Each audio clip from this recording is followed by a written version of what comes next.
మిమ్మల్ని తిడుతూ ప్రేమించే వారిని ద్వేషించకండి.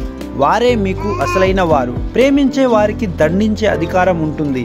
వారి ప్రతి హెచ్చరికలో మీపై ప్రేమ ఉంటుంది. కన్నిటి నుండి కసి పుట్టాలి. అవమానాల నుండి అనుకున్న లక్ష్యం సాధించే పట్టుదల పుట్టాలి. ఎవరైతే నిన్ను ఎగతాళి చేస్తారో వారే నీ కోసం ఎదురు చూసేలా ఉన్నంత శిఖరాలకు ఎదిగే మార్గం పుట్టాలి.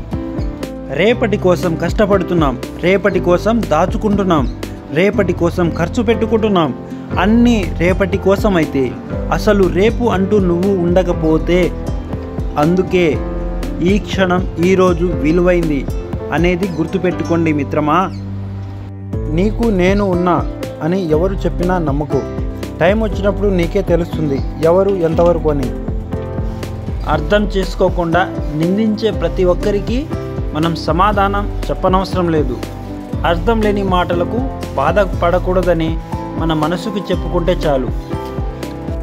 ఎంత అందుబాటులో ఉంటామో అంత లోకువ అయిపోతాం. ఎంత ఇంపార్టెన్స్ ఇస్తామో అంత చీప్ అయిపోతాం. రక్త సంబంధికులే పట్టించుకోవడం మానేసి మధ్యలో వదిలేస్తున్నారు. ఇక మధ్యలో వచ్చిన బంధాలు వదిలేయడంలో తప్ప ఏముంది? గొడవల వల్ల దూరమైన వాళ్ళు చాలామంది ఉన్నారు. గొడవ పడడం గొప్ప కాదు. ఎన్ని గొడవలు వచ్చినా పట్టుకున్న చేయి వదలకుండా అలానే ఉండడం గొప్ప.